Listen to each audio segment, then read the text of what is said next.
Is anybody here busy? Overextended? Too much month at the end of the money?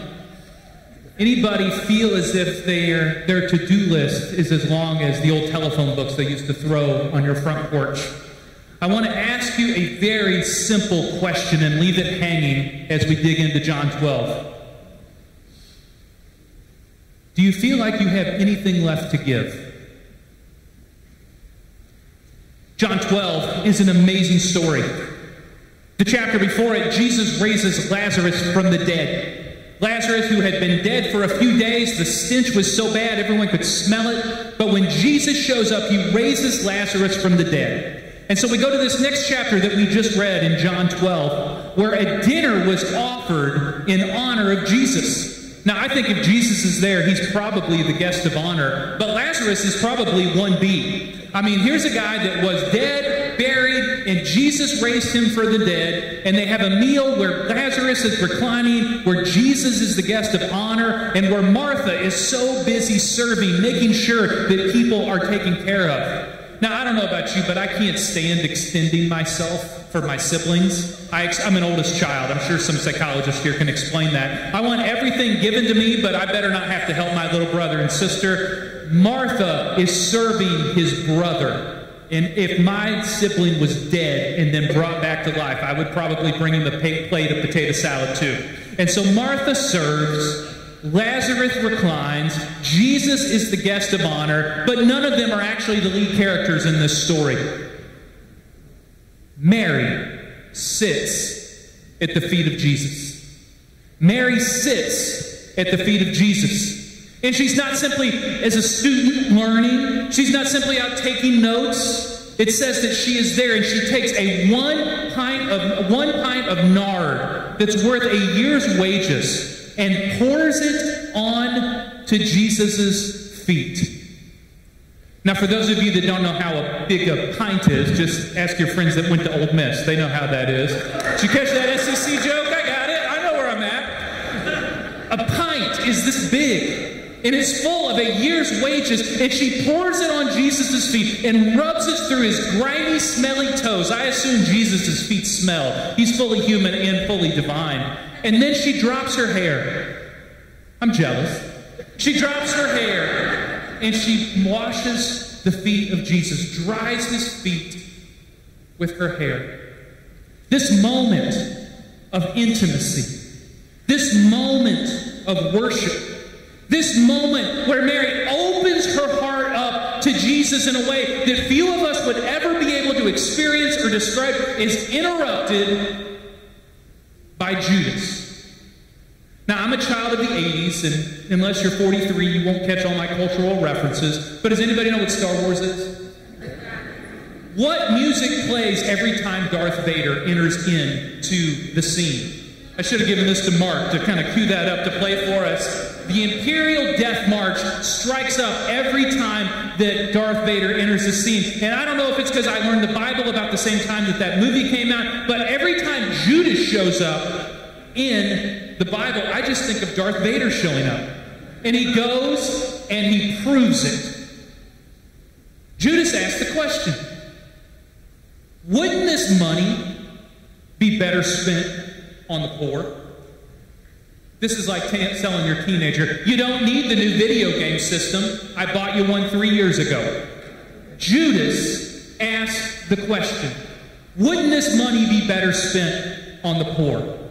Now, John drops this little note in from the side of the story. Judas didn't care about the poor. He collected the offering, and he loved to reach into the basket when nobody was looking and put the Judas tax on all of our offering. Judas had righteous rhetoric, but his heart was not righteous. You can quote the Bible and be wrong. Judas shows and reveals that his heart is not aligned with the gospel story. Why wasn't this money spent on the poor? Well, Jesus will have none of it. And he comes to the defense of the woman who opened her heart up to him in a way that no one else in the New Testament did. Jesus says, leave her alone. You're always going to have the poor among you. I'm not always going to be with you. Now, maybe you've heard this text interpreted, I'll just go ahead and say it, wrong. This doesn't mean that poverty is a way of life, so deal with it. This doesn't mean that people are poor, it's God's will. In fact, when Jesus says, you'll always have the poor among you, he didn't make that up. He's reaching back to Deuteronomy 15. Deuteronomy 15 says, you will always have the poor among you. Therefore, have an open hand to your neighbor in need. That's a really fancy biblical way of serving, saying you'll never run out of opportunities to serve, so you better be ready to serve. Jesus will have none of Judas's righteous rhetoric. Mary opens her heart to Jesus. And Jesus is saying, in my interpretation, if you're going to have an open hand to people in need, you'd better have an open heart before God. We cannot serve our neighbors consistently unless we are sitting at the feet of Jesus, opening ourselves up, being raw, being vulnerable, spilling our guts to God, and coming clean about all that we need in order to live the life that God has called us to. So let me ask you, do you feel like you have anything left to give? I don't usually do group participation, but if you burned out, someone you love is burned out, or someone you work with is burned out, raise your hand. We should look like an Assemblies of God church here, people. Everybody's hand should go up because we live in an overextended, up to our eyeballs in debt culture where we are busy, we have so much going on, and we have nothing left to give. If we are going to care for those beyond our walls, and care for those that make their way inside our walls, to have an open hand to people in need, we must have an open heart before God constantly. We must have an open heart before God constantly. I was driven home to me several years ago. You guys complain about the humidity, I complain about 7 below. So this summer is going to be paradise to me.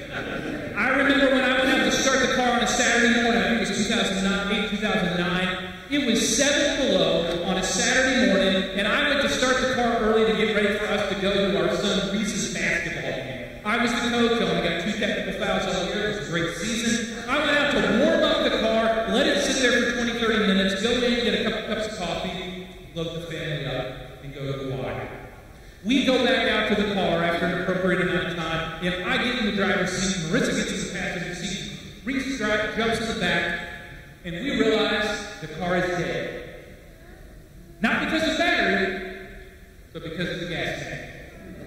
Are there any other stubborn men in this room that like to see how far they can get on a tank of gas when it gets below 80? We need a support group, especially to deal with our correction in this matter. I let the gas go empty when it was 7 below in Iowa at that time. I let the gas tank go empty. Now, I didn't wake up thinking, I'm about to go empty.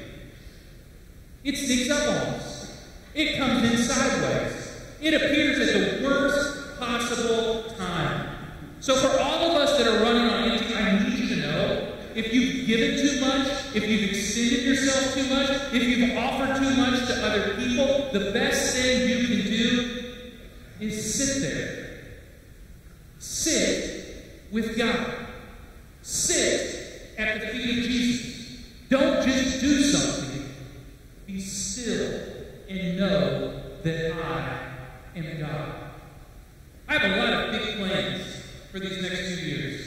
I have a lot of dreams of what God can accomplish in the next generation through this church. But all of our action and all of our plans and all of our initiative, if it does not begin in the deep well of gratitude through a personal relationship with God that is cultivated consistently, we will burn out. We will be overextended. I'm sure your church is different than every other church in America, but most churches, 20% of the people do 80% of the work. But if we're not grounded in prayer, we become susceptible to running on empty. So let me give you a few thoughts. First is, if we're going to have an open hand the way that Jesus asked us to do here in John 12. To have an open hand to our neighbor, we need consistent silence. We need consistent silence. Sometimes we pray, and we're like, God, help me with this, God, help me with that, God, change this person. And those are all righteous prayers to pray. But the beginning and end of prayer must be grounded in silence. I have found the most uncomfortable 5 minutes of the day are when I take Psalm 46, 10, and 11. Be still and know that I am God.